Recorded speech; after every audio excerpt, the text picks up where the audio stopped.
Smacking, cracking, and watching. Follow me on Twitter. Subscribe. Super Bowl game is tonight, and guess what? I just finished Alter Carbon Netflix series. You can check it out anytime. It's streaming, and it is a dang on good Netflix original.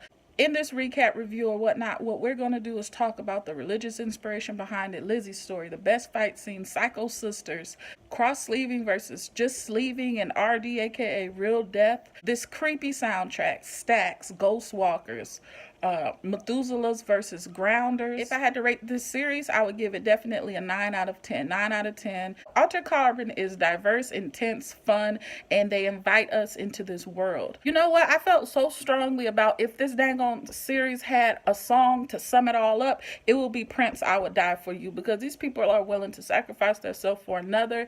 And yeah, the whole I'm not your lover, I'm not your friend, I'm something that, yeah, you know the song. Shouts out to Prince, RIP to the great. Let's get into it. You will spend the majority of this series trying to figure out, okay, who killed Lawrence. Immediately, I thought it was his lawyer, Miss Prescott. She clearly said that's the lifestyle that she wanted, and they treated her like the help for it. It took her so long to get to that point. Then I thought it was Ortega. I thought he blew his own head off at one point.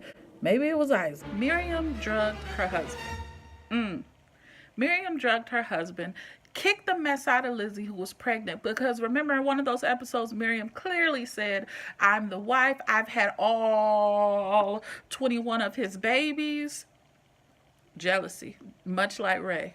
He did kill himself. He did commit suicide, guilt-ridden.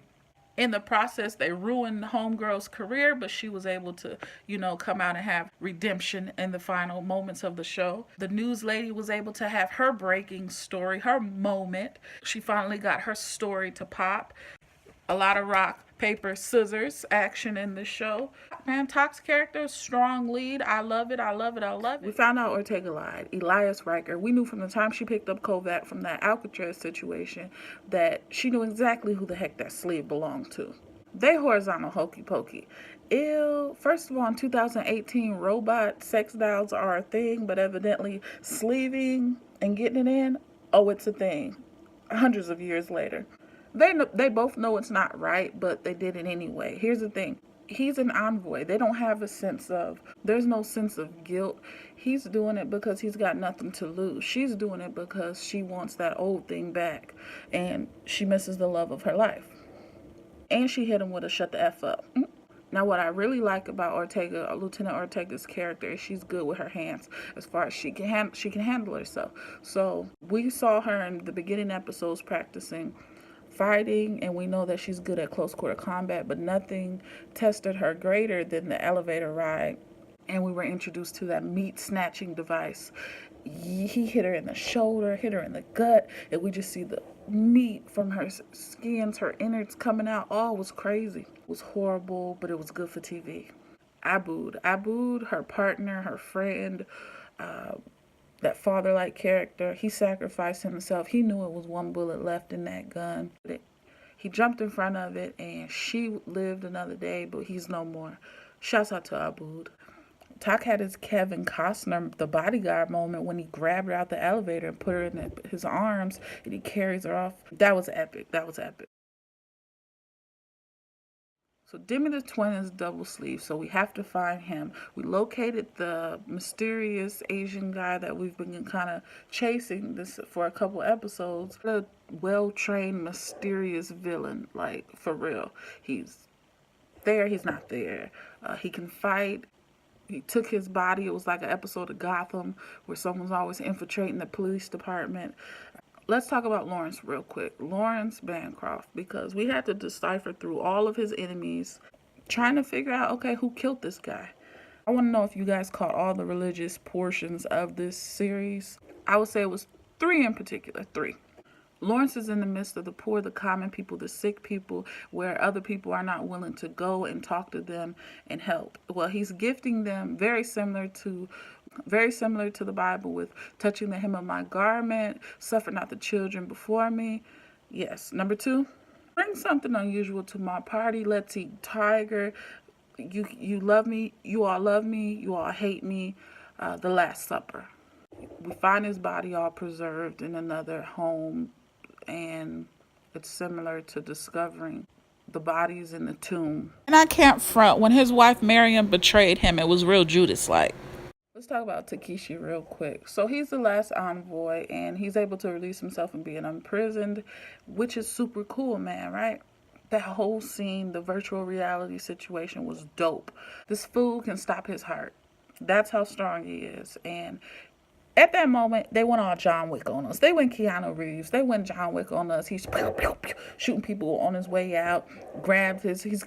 Still got his suit jacket on. Somehow throws the unicorn pink little girl book bag over his shoulder, and he's shooting people on his way out. Grabs a head trophy ornament on the way out too. Fights hard for his sister. He fights hard for Quell. We also see his character has been in multiple sleeves throughout this series, and very cool. I would love to see it go to a season 2, I'll tell you that much. Now, did they eat Tiger? Did they actually pull the old "there's a room behind the hidden bookcase that swivels"? Did security actually bang out a 67-year-old daughter? Did that illegal arms man actually, was he rocking Narnia fur leg pants? Yeah. This show is super cool though. They have some awesome scenes that I really enjoy seeing, like the bloody shower. Bloody showers are always cool. The knife falling down in slow motion. Ortega and her granny having a moment. Of the card table scene. We got AI, Edgar Allan Poe. Hotel room is called The Raven. We got the Rosie the Riveter person, the mobster guy, the sign language guy. Was that the guy from Candyland? Mr. Deep Voice. Oh, they're like a girlfriend moment where he's like, I have a guest. But Lawrence was off the chain. What an act of wealth to say, I own you, Kovac, even though I said I wasn't going to do that. So he backs up off of his word. And then he makes this couple fight for the pure entertainment of the rich and the wealthy and the Meths and Methuselahs. And just no one likes this guy. You just do not like him. You like James Purefoy, but you do not like Lawrence. You know the saying of, if you could just be a fly on the wall, what did they say in that room? Well, they actually did that. It's a drone, and the drone caught some nasty footage. A mini drone. Now, what do you think about this freak city in Licktown? Jack it off. You break it, you buy it. This man saying that he's Ava, and then he's being betrayed and she injects him. Oh man, the big giant dude with his chest out, but he had the stripper arm outfit, but he looked like something from WWF 1984 Raw. Yeah. Let's talk about Sister Ray. This chick is a nut. Man, look, between her being so jealous, she's the titan of the industry. She killed Quell, her brother's love interest, and the person who trained them. She double crosses everyone. She owns the dang on facility where her brother was tortured. One of the coldest lines she said is, Elliot and Kristen, they're fireflies. Wow. I'll always come back since childhood. And we remember one of the flashbacks when they were children and the mother was being abused, and they were talking about monsters and monsters and monsters, and Lizzie said she's gonna go destroy the monster. Woo! When Tox said, you've became the thing that we were trying to beat and fight, that was everything.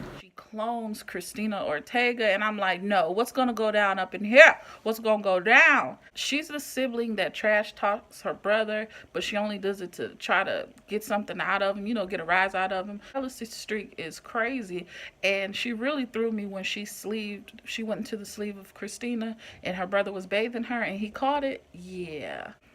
It's okay for her to play him, but she got so salty when she found out. She was salty when the roles were switched, right?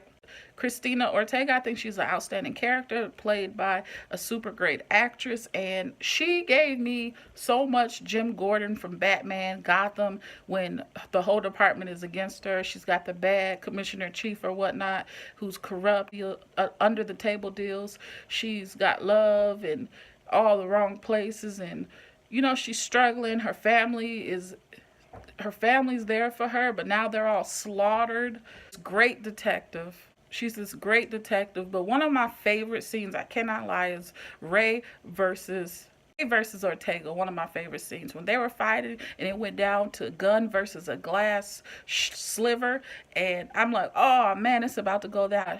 There are pods everywhere. It's not how many bullets is in that gun, but it was such an awesome scene. And not to make it worse, you're fighting someone on glass, they're naked, she stabs you, you're still shooting, you're still fighting for your life in this room.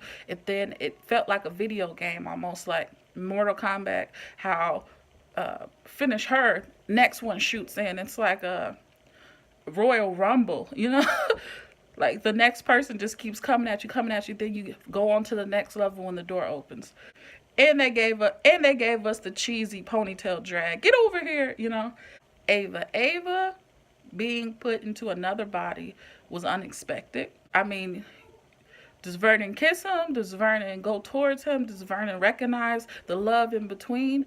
Just like Lizzie recognized her mother in that sleeve. Belief isn't about what you can see. One of the great quotes. Something I figured out about Lawrence, he never says thank you. He's so rude that it makes you think he deserves whatever happened to him. Now Lang is off the chain because are you a believer? That quick sentence is scary. When you're in the elevator with him, you know it's going down. He gets rid of the whole Ortega family, eats the desserts in the kitchen that are freshly baked goods. I'm like, dang, you gonna slaughter the clan, but then eat her cookies? Not the children. The children? Wow. You know what? Some cool things about this show will have to be the blood splatter across that phoenix, across that bird behind Lauren's desk. And it's just there the whole series. You're like, he doesn't even want to clean it up until he can clear it up. They give us that usual suspect. This show, you can see, like I said, little pieces of other things, other epic films and epic TV show moments put out there. And I like that because it keeps it fun. It's not just so far straight sci-fi. It's the humor involved in it, what you're used to. But like I said, the usual suspect moment at the end of episode 8 when he's looking at the telescope, and Lawrence, as he is in our envoy, Talk's looking at the telescope, and everything's like the cup fall. He's just figuring clip by clip everything out. Stacks are a very interesting thing because they're disc in the spine. You take it out, body to body. It's just super creative. You know what else is crazy to see? The rainy weather when you're a grounder. When you're a grounder versus being an Arium. Arium is beautiful. It's always that perfect springtime weather. But you're on the ground, it's dark, it's grimy, it's always congested with people. There's clear umbrellas. There's no sense of uniqueness, I feel. Even though the street food look off the chain. That pho, do y'all like pho? I say pho, whatever it is. Whereas the brothy with, yeah, that looks delicious. But there's always a clear separation almost in every TV show, every movie of, you know, of class, you know, like the poor. It's easy to separate poor versus the wealthy. And that's what they did here with them saying grounders versus Arium. Now the soundtrack is booming, like I said. You have these whispering songs, selling you words. That's kind of creepy. So whoever's in charge of music and whatnot, they did an awesome job. Let's talk about Lizzie. Lizzie, this great actress, Haley Law, she really did her thing in this role. This chick went from being traumatized, not being able to speak, lost in the virtual world. We saw that nasty abdominal region. Something happened to her. It took us this whole season to figure out it's because she was repeatedly kicked in the stomach by freaking Miriam. She went from nothing to being trained by Poe, R.I.P. to Poe, which was a great character, by the way. Hilarious. Sneaking up on Ray on the ship and murking everybody. Dressed like a fashion assassin. Love her hair. Like I said, shout out to Haley Law. She even got revenge on one of the Johns on the ship. Shouts out to her dad, who was my favorite doctor on the show, Copper. I really, really love that show. He did an outstanding job as Vernon Elliott. So she was pregnant. Wow. Talk ended up having to murk his sister, which was crazy. Shout out to Renee for her role as Quell. Man, this show was good. I enjoyed it. Make sure y'all drop those comments below. Like, comment, subscribe. Did everything happen the way you expected it to? I don't know what else to say. I've been talking for quite some time. But you know what happened. You know how it is. Drop a comment below. I really think this is going to happen. The season, I think season 2 will pop off. They should announce it soon, because typically, like Orange is the New Black, like day 2 that it was released, they were like, oh, renewed. You know, so if it does very well, I'm sure they could go ahead on and bring it back. Let me know. Subscribe. Bye. Peace.